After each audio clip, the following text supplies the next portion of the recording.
ನಾನು ಸಂತೋಷ್ ಬರೀತಾ ಇರೋ ಕತೆ.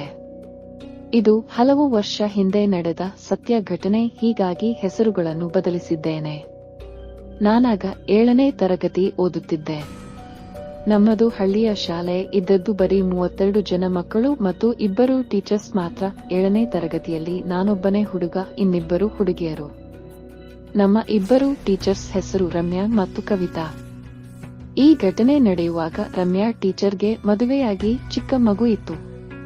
ಕವಿತಾ ಟೀಚರ್ ಹೊಸದಾಗಿ ನಮ್ಮ ಶಾಲೆಗೆ ಸೇರಿದ್ದರು ಮತ್ತು ಅವರಿಗಿನ್ನೂ ಮದುವೆ ಆಗಿರಲಿಲ್ಲ.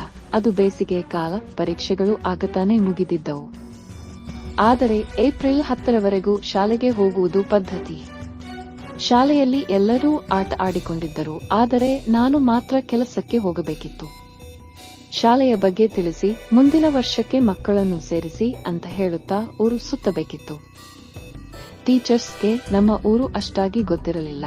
ಹೀಗಾಗಿ ನಾನು ಅವರೊಡನೆ ಹೋಗೋದು ಅನಿವಾರ್ಯವಾಗಿತ್ತು. ನಾನು ಓದುವುದರಲ್ಲೂ ಮುಂದೆ ಇದ್ದುದರಿಂದ ಇಬ್ಬರಿಗೂ ನನ್ನ ಕಂಡರೆ ಪ್ರೀತಿ. 7ನೇ ತರಗತಿಯಲ್ಲಿ ನಾನೊಬ್ಬನೇ ಹುಡುಗ ಇದ್ದುದರಿಂದ ಅವರಿಗೆ ನನ್ನ ಬಿಟ್ಟರೆ ಬೇರೆ ಗತಿಯೂ ಇರಲಿಲ್ಲ. ಹೀಗೆ 2 ದಿನ ಊರೆಲ್ಲ ಸುತ್ತಿದ ಮೇಲೆ 3ನೇ ದಿನ ಕಾಡಿನ ಆಚೆ ಇರುವ ಕೆಲವು ಮನೆಗಳಿಗೆ ಹೋಗಬೇಕಿತ್ತು. ಹಿಂದಿನ ದಿನವೇ ಎಲ್ಲ ಸಿದ್ಧತೆ ಮಾಡಿಕೊಂಡು ಬೆಳಿಗ್ಗೆ ಹೊರಡಲು ನಿರ್ಧರಿಸಿದೆವು. ಬೆಳಿಗ್ಗೆ ಎಂದಿನಂತೆ 10 ಗಂಟೆಗೆ ಸ್ಕೂಲ್ನಿಂದ ಹೊರಟು ನೀರಿನ ಬಾಟಲ್, ಊಟದ ಬುತ್ತಿಯೊಂದಿಗೆ ನಡೆಯಲು ಶುರು ಮಾಡಿದೆವು. ರಮ್ಯಾ ಟೀಚರ್ ವೈಲೆಟ್ ಬಣ್ಣದ ಸೀರೆ ಜೊತೆಗೆ ಪಿಂಕ್ ಬಣ್ಣದ ಬ್ಲೌಸ್ ಹಾಕಿದ್ದರು. ಅವರು ಅಷ್ಟೇನೂ ಎತ್ತರ ಇರಲಿಲ್ಲ. ನಾವೆಲ್ಲರೂ ಅವರನ್ನು ಕುಳ್ಳಿ ಟೀಚರ್ ಅಂತಲೇ ಕರೆಯುತ್ತಿದ್ದೆವು. ಮೊದಲು ತೆಳ್ಳಗೆ ಬೆಳ್ಳಗೆ ಇದ್ದವರು ಮಗು ಆದಮೇಲೆ ಚೂರು ಊದಿಕೊಂಡಿದ್ದರು. ಅವರ ಫಿಗರ್ 34, 32, 36 ಇರಬಹುದು. ಇನ್ನು ಕವಿತಾ ಟೀಚರ್ ಎಣ್ಣೆಗೆಂಪು ಬಣ್ಣದ ಸೀರೆ ಜೊತೆಗೆ ಹಸಿರು ಬ್ಲೌಸ್ ಹಾಕಿದ್ದರು. ಅವರದ್ದು ಗೋಧಿ ಬಣ್ಣ, ಸಾಧಾರಣ ಮೈಕಟ್ಟು, ಮೀಡಿಯಂ ಎತ್ತರ. ಅವರಿಗೆ ಅಷ್ಟೇನೂ ದಪ್ಪದ ಅಂಗಗಳು ಇರಲಿಲ್ಲ. ಅವರ ಫಿಗರ್ 32, 28, 32 ಇರಬಹುದು. ದಾರಿಯಲ್ಲಿ ನಡೆದು ಸುಸ್ತಾಯಿತು. ಸೂರ್ಯನೆತ್ತಿ ಸುಡುತ್ತಿದ್ದ, ಹೊಟ್ಟೆಯು ಹಸಿಯುತ್ತಿತ್ತು. ಆಗ ಕವಿತಾ ಟೀಚರ್ ಅಲ್ಲೇ ಸಂತು. ನಾನು ಅರ್ಜೆಂಟಾಗಿ ರೀಸಸ್ಗೆ ಹೋಗ್ಬೇಕು ಅಂದ್ರು. ನಾನು ಅದಕ್ಕೆ ಇಲ್ಲೇ ಯಾವುದಾದರೂ ಪೊದೆ ಹಿಂದೆ ಹೋಗಿ ಟೀಚರ್ ಅಂದೆ. ಅವರು ನನಗೆ ಭಯ ಆಗುತ್ತೆ ಕಣೋ, ಹಾವು ಹುಳ ಇದ್ರೆ ಎಂದರು. ಮೇಡಮ್, ಹೇಗೂ ಹೊತ್ತಾಗಿದೆ, ಇಲ್ಲೇ ಎಲ್ಲಾದರೂ ಸೈಡಿಗೆ ಹೋಗಿ ಅದನ್ನು ಮುಗಿಸಿ ಊಟ ಮಾಡಿ ಬರೋಣ ಎಂದರು ರಮ್ಯಾ ಟೀಚರ್. ಹಾಗೆ ಮಾಡೋಣ ಎಂದು 3 ಜನ ಅಲ್ಲೇ ಪಕ್ಕದಲ್ಲಿದ್ದ ಪೊದೆ ದಾಟಿ ತಂಪಾದ ಜಾಗ ಹುಡುಕಿ ಬ್ಯಾಗ್ ಇಟ್ಟೆವು. ಆ ಜಾಗದ ಸುತ್ತಲೂ ಪೊದೆ ಮುಚ್ಚಿತ್ತು. ಮರದ ನೆರಳು ಚೆನ್ನಾಗಿತ್ತು. ಯಾರು ಬರದ ಜಾಗವಾಗಿದ್ದರಿಂದ ಎಲ್ಲಾ ಕೆಲಸಗಳನ್ನು ನಿಶ್ಚಿಂತೆಯಿಂದ ಮುಗಿಸಬಹುದಿತ್ತು. ನಾವು ಬ್ಯಾಗ್ ಕೆಳಗೆ ಇಡುವುದರೊಳಗೆ ಕವಿತಾ ಟೀಚರ್ ಜಾಗ ಹುಡುಕುತ್ತಿದ್ದರು. ಸುತ್ತಲೂ ಪೊದೆಯೇ ಇದ್ದುದರಿಂದ ಅವರಿಗೆ ಭಯವೂ ಭಯ. ಕೊನೆಗೂ ಜಾಗ ಸಿಗದೆ ನನ್ನಿಂದ ಸ್ವಲ್ಪ ದೂರದಲ್ಲಿ ನಿಂತು ಲಂಗ ಸಮೇತ ಸೀರೆಯನ್ನು ಮೇಲೆತ್ತಿ ಕಾಚ ಕೆಳಗೆ ಎಳೆದು ಕುಳಿತರು. ಅವರ ತೊಡೆ ತಿಕ ನೋಡಿ ನನ್ನ ಚಡ್ಡಿಯ ಒಳಗೆ ಹಾವು ಬುಸುಗುಟ್ಟಿತು. ಅವರು ನನಗೆ ಬೆನ್ನು ಮಾಡಿ ಕೂತಿದ್ದರಿಂದ ಅವರ ತಿಕ ಹೊಳೆಯುತ್ತಿತ್ತು. ಜೊತೆಗೆ ಉಚ್ಚೆಯಷ್ಟ್ ಎಂಬ ಶಬ್ದ ನನ್ನ ತಲೆ ಕೆಡಿಸುತ್ತಿತ್ತು. ಆ ತಿಕವನ್ನೇ ಕೆಳಗೆ ಹರಿದು ಬರುತ್ತಿದ್ದ ಉಚ್ಚೆಯನ್ನೇ ನೋಡುತ್ತಿದ್ದೆ. ನನ್ನ ಚಡ್ಡಿ ಉಬ್ಬಿದ್ದನ್ನು ನೋಡಿ ಏನೋ, ಯಾವತ್ತೂ ಹೆಂಗಸರು ಉಚ್ಚೆ ಹುಯ್ಯೋದು ನೋಡಿಲ್ವೇನೋ ಅಂದ್ರು ರಮ್ಯಾ ಟೀಚರ್. ನನಗೆ ನಾಚಿಕೆ ಮತ್ತು ಭಯ ಎರಡೂ ಆಗಿ ತಲೆ ತಗ್ಗಿಸಿಕೊಂಡು ನಿಂತೆ. ತುಣ್ಣೆ ಮೊದಲಿನ ಸ್ಥಿತಿಗೆ ಮರಳಿತು. ಕವಿತಾ ಟೀಚರ್ ಮುಗಿಸಿದ ಮೇಲೆ ಕಾಚ ಹಾಕಿಕೊಂಡು ಸೀರೆ ಸರಿಮಾಡಿಕೊಳ್ಳುತ್ತಾ ಬಂದು ಪಕ್ಕದಲ್ಲಿ ನಿಂತರು. ಈಗ ರಮ್ಯಾ ಟೀಚರ್ ಸರದಿ. ಅವರು ಮುಂದೆ ಹೋಗಿ ಕವಿತಾ ಟೀಚರ್ ಉಚ್ಚೆ ಮಾಡಿದ ಜಾಗಕ್ಕಿಂತ 2 ಹೆಜ್ಜೆ ಹಿಂದೆ ನಿಂತು ಲಂಗ ಸಮೇತ ಸೀರೆ ಎತ್ತಿ ಕಾಚ ಎಳೆದು ಕುಳಿತರು. ಅವರ ಬಲಿಷ್ಠವಾದ ಬಿಳಿ ತಿಕ ನೋಡುತ್ತಿದ್ದಂತೆ ನನ್ನ ತುಣ್ಣೆ ಮತ್ತೆ ನೆಗುರಿತು. ಈ ಬಾರಿ ಇನ್ನೂ ಹೆಚ್ಚು ದೊಡ್ಡದಾಯಿತು. ಕವಿತಾ ಟೀಚರ್ ನನ್ನ ಚಡ್ಡಿಯನ್ನೇ ನೋಡುತ್ತಾ, ನೋಡಿ ಮೇಡಮ್, ಇವನಿಗೆ ಎಷ್ಟು ಕೊಬ್ಬು ಎಂದರು. ಹೌದು ಮೇಡಮ್, ತುಂಬಾ ಬಂದು ಬಿಟ್ಟಿದೆ, ನಾವೇ ಕರಗಿಸಬೇಕು ಎನ್ನುತ್ತಾ ಸೀರೆ ಸರಿ ಮಾಡಿಕೊಂಡು ಬಳಿ ಬಂದು ನಿಂತರು ರಮ್ಯಾ ಟೀಚರ್. ಅವರು ಕೊಬ್ಬು ಅಂತ ಯಾವುದಕ್ಕೆ ಹೇಳುತ್ತಿದ್ದಾರೆ ಎನ್ನುವುದು ಗೊತ್ತಾಯಿತು. ಆದರೆ ಹೇಗೆ ಕರಗಿಸುತ್ತಾರೋ ನೋಡೋಣ ಅಂತ ಮನಸ್ಸಿನಲ್ಲಿ ಮುಂದೆ ಆಗಬಹುದಾದ ಎಲ್ಲಾ ಘಟನೆಗಳನ್ನು ನೆನೆಸಿಕೊಂಡೆ. ತುಣ್ಣೆ ಮತ್ತು ಗಟ್ಟಿಯಾಯಿತು. ನನ್ನ ಮೈಗೆ ಮೈ ತಾಗುವಂತೆ ಬಂದು ನಿಂತ ರಮ್ಯಾ ಟೀಚರ್ ನನ್ನ ಚಡ್ಡಿಯ ಮೇಲೆ ಕೈ ಇಟ್ಟರು. ಕವಿತಾ ಟೀಚರ್ ಸಹ ಹಲ್ಲಿನಿಂದ ತುಟಿ ಕಚ್ಚಿಕೊಳ್ಳುತ್ತಾ ನನ್ನ ತುಣ್ಣೆಯನ್ನು ತಿಂದೇ ಬಿಡುವಂತೆ ನೋಡುತ್ತಿದ್ದರು. ಆಗಲೇ ನನ್ನ ಮನಸ್ಸು ಇಬ್ಬರ ಮೇಲಿನ ಗೌರವವನ್ನು ಕಳೆದುಕೊಂಡಿತು. ಆಗಿನಿಂದ ಅವರಿಬ್ಬರೂ ಚೂಲು ಹಿಡಿದ ಸೂಳೆಯರು ಮತ್ತು ನಾನು ಅವರಿಗೆ ಕೆಯ್ಯುವ ಗಂಡು ಮಾತ್ರ. ಇದನ್ನು ಹೇಗೆ ಕರಗಿಸಬೇಕು ಅಂತ ನನಗೆ ಗೊತ್ತು ಅನ್ನುತ್ತಲೇ ಚಡ್ಡಿ ಎಳೆದಳು ರಮ್ಯಾ. ನನಗೆ ಆಗಿನ್ನೂ ಕಾಚ ಹಾಕುವ ಅಭ್ಯಾಸ ಇರಲಿಲ್ಲ. ನನ್ನ 7 ಇಂಚಿನ ತುಣ್ಣೆ ಬುಸ್ ಎಂದು ಹೊರಬಂದು ಅವಳ ಕೈ ಸೇರಿತು. ಅವಳ ಮೃದುವಾದ ಬಿಸಿ ಕೈಗೆ ನನ್ನ ತುಣ್ಣೆ ತಾಕಿದಾಗ ನನಗೆ ಕರೆಂಟ್ ಶಾಕ್ ಹೊಡೆದಂತೆ ಆಯಿತು. ಅವಳು ಅದನ್ನು ಅಂಗೈಯಲ್ಲಿಟ್ಟು ಆಡಿಸೋಕೆ ಶುರು ಮಾಡಿದಳು. ಆಗಿನ್ನೂ ನಾನು ಬ್ಲೂ ಫಿಲಂ ಸಹ ನೋಡಿದವನಲ್ಲ. ಅವಳ ತಿಕ್ಕಾಟಕ್ಕೆ ಹೇಗೆ ಸ್ಪಂದಿಸಬೇಕು ಅಂತಲೂ ಗೊತ್ತಿಲ್ಲದೆ ಕೇವಲ ಸುಖ ಅನುಭವಿಸುತ್ತಾ ನಿಂತಿದ್ದೆ.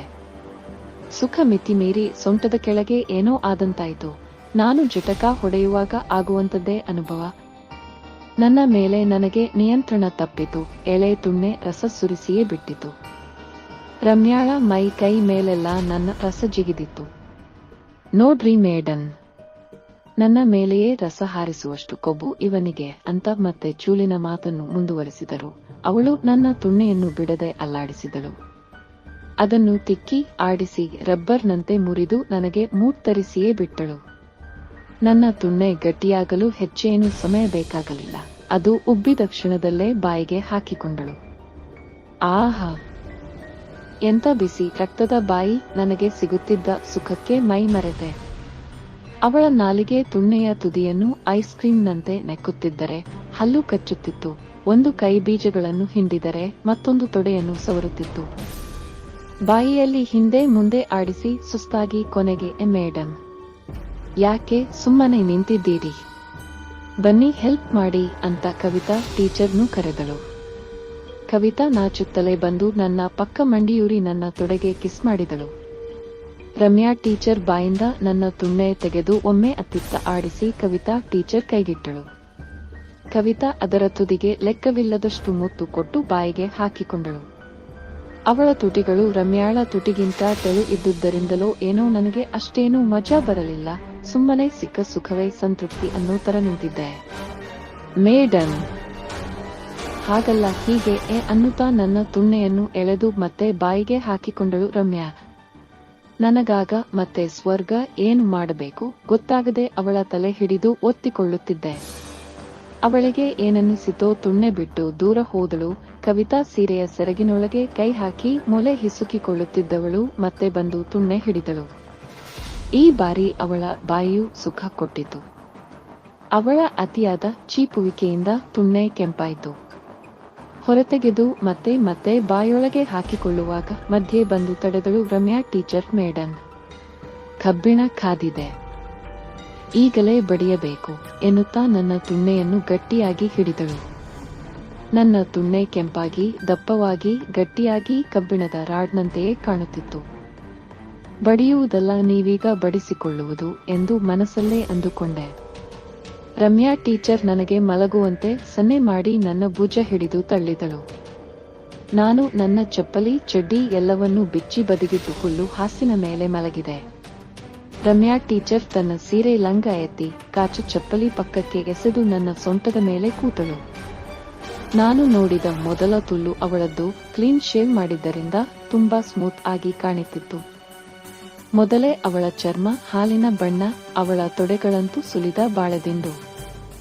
ನನ್ನ ಕಣ್ಣುಗಳಿಗೆ ಇಷ್ಟು ಸೊಗಸಾಗಿದ್ದರೆ ಇನ್ನು ತುಣ್ಣೆಗೆಷ್ಟು ಅನ್ನುವಷ್ಟರಲ್ಲಿ ತುಣ್ಣೆಯನ್ನು ಅವಳ ಬಲಿತ ತುಲ್ಪಕಳೆಗಳಿಗೆ ತಿಕ್ಕಿದಳು. ಅದು ಸ್ವಲ್ಪ ರಸವನ್ನು ಜಿನುಗುತ್ತಿದ್ದರಿಂದ ನನಗೆ ತಣ್ಣನೆ ಮತ್ತು ಬಿಸಿಯ ಭಾವ ಒಟ್ಟಿಗೆ ಆಯಿತು. ಅವಳು ತುಣ್ಣೆಯನ್ನು ಇನ್ನೂ ತನ್ನತ್ತ ಎಳೆದು ತಾನೇ 1 ಇಂಚು ಮುಂದೆ ಬಂದು ತುಲ್ಲಿನ ತೂತಕ್ಕೆ ತೂರಿಸಿಕೊಂಡಳು. ನಾನಂತೂ ಏನೂ ಗೊತ್ತಿಲ್ಲದವನಂತೆ ಅವಳು ಮಾಡಿದ್ದೆಲ್ಲ ಮಾಡಿಸಿಕೊಳ್ಳುತ್ತಿದ್ದೆ. ನನ್ನ ತುಣ್ಣೆ ಅವಳ ತುಲ್ಲಿನಾಳಕ್ಕೆ ಮುಟ್ಟುವವರೆಗೂ ಕೈಯಿಂದ ತಳ್ಳಿ ತಲುಪಿದ ಮೇಲೆ ಅಂಹೆ ಎಂದು ನಿಟ್ಟುಸಿರು ಬಿಟ್ಟಳು. ನಾನು ಏನೂ ಮಾಡದಿದ್ದಾಗ ಅವಳೇ ಸೊಂಟ ಎತ್ತಿ ಮೇಲೆ ಕೆಳಗೆ ಮಾಡುತ್ತಾ ಕೆಯ್ಯತೊಡಗಿದಳು. ಸ್ವಲ್ಪ ಹೊತ್ತಿನಲ್ಲಿ ನನಗೂ ಕೆಯ್ಯುವ ಕಲೆ ಗೊತ್ತಾಯಿತು. ಅವಳ ರೇಷ್ಮೆ ಚರ್ಮದ ದಪ್ಪ ತೀಕಕ್ಕೆ ಕೈ ಇಟ್ಟು ಅದನ್ನ ಅದುಮಿ ಅವಳನ್ನು ಸ್ವಲ್ಪ ಮೇಲೆತ್ತಿ ನನ್ನ ಸೊಂಟವನ್ನು ಮೇಲೆ ಕೆಳಗೆ ಆಡಿಸಿದೆ. ಅವಳು ಒಮ್ಮೆ ನಕ್ಕು ನನ್ನನ್ನು ತಬ್ಬಿಕೊಂಡಳು. ಇದು ಕೆಯ್ಯಲು ಇನ್ನೂ ಬಲ ನೀಡಿತು. ಅವಳ ತಬ್ಬುವಿಕೆಯಲ್ಲಿ ಅವಳ ಮೊಲೆಗಳು ನನ್ನ ಎದೆಗೆ ಒತ್ತಿ ಅಪ್ಪಚ್ಚಿಯಾಗಿದ್ದವು. ನಾನು ಅವಳ ತಿಕ್ಕ ಸವರುತ್ತಾ ಬೆನ್ನು ಉಜ್ಜುತ್ತಾ ಕೆಯ್ಯುವಾಗ ಅವಳು ಕಿವಿಯಲ್ಲಿ ಮಾಡು, ಚೆನ್ನಾಗಿ ಮಾಡ್ತೀಯ, ಹಾ, ಇನ್ನೂ ಜೋರಾಗಿ ಹಾಕು, ಹಾ, ಸಂತು, ಮೈ ಬಾಯ್ ಎಂದು ಮೆಲುದನಿಯಲ್ಲೇ ಕೆರಳಿಸುತ್ತಿದ್ದಳು. ನಾನು ಹೊಡೆಯುತ್ತಿದ್ದ ಶಾಟ್ಗಳನ್ನು ಅವಳಿಂದ ಹೆಚ್ಚು ಹೊತ್ತು ತಡೆಯಲಾಗಲಿಲ್ಲ. ಆ ಎಂದು ನನ್ನ ಕಿವಿ ಪರಚುತ್ತ ರಸದ ಹೊಳೆ ಹರಿಸಿದಳು. ಅವಳ ರಸ ನನ್ನ ತೊಡೆಯನ್ನಷ್ಟೇ ಅಲ್ಲದೆ ಹುಲ್ಲನ್ನು ಒದ್ದೆ ಮಾಡಿತು. ಈಗ ಹೊಡೆದಾಟ ಇನ್ನೂ ಸುಲಭ, ಜೊತೆಗೆ ಪಚ್ ಪಚ್ ಪಚ್ಚಿ ಎಂಬ ಶಬ್ದವೂ ಸೇರಿಕೊಂಡಿತು. ಅತ್ತ ಕವಿತಾ ಟೀಚರ್ ನನ್ನ ಕಾಲು ಒತ್ತುತ್ತಾ ತೊಡೆ ಸವರುತ್ತಾ ಕೆಸಿಕೊಳ್ಳಲು ಕಾಯುತ್ತಿದ್ದಳು. ರಮ್ಯಾ ಟೀಚರ್ ತುಂಬಾ ಸುಸ್ತಾಗಿ ಮೇಲಕ್ಕೆದಳು. ನನ್ನ ತೊಡೆ ಸವರುತ್ತಿದ್ದ ಕವಿತಾಳ ಕಣ್ಣು ನನ್ನ ತುಣ್ಣೆಯ ಮೇಲೆ ಬಿತ್ತು. ಅದನ್ನು ಕೈಯಲ್ಲಿ ಹಿಡಿದು ಅಳತೆ ಅಂದಾಜಿಸುತ್ತಿದ್ದಳು. ಅವಳ ಕಣ್ಣುಗಳಲ್ಲಿ ಚಿಕ್ಕದೊಂದು ಬಯೆ, ತುಟಿಯಲ್ಲಿ ಕಾಮದ ಅಮಲು ಎದ್ದು ಕಾಣುತ್ತಿತ್ತು. ತನ್ನ ಸೀರೆ ಲಂಗ ಎತ್ತಿ ಕಾಚ ಎಳೆದು ನಿಧಾನವಾಗಿ ನನ್ನ ಮೇಲೆ ಬಂದು ಕುಳಿತಳು. ಇನ್ನೇನು ಕೈಯಲ್ಲಿ ಹಿಡಿದ ತುಣ್ಣೆಯನ್ನು ತುಲ್ಲಿಗೆ ಇಡಬೇಕು ಎನ್ನುವಷ್ಟರಲ್ಲಿ, ನಿಮ್ಗೆ ಈ ಪೊಸಿಷನ್ ಸೂಟ್ ಆಗಲ್ಲ ಮೇಡಮ್. ತುಣ್ಣೆಯಂತೆ ತುಲ್ಲು ಚೀಪುವುದರಲ್ಲೂ ಎಕ್ಸ್ಪರ್ಟ್.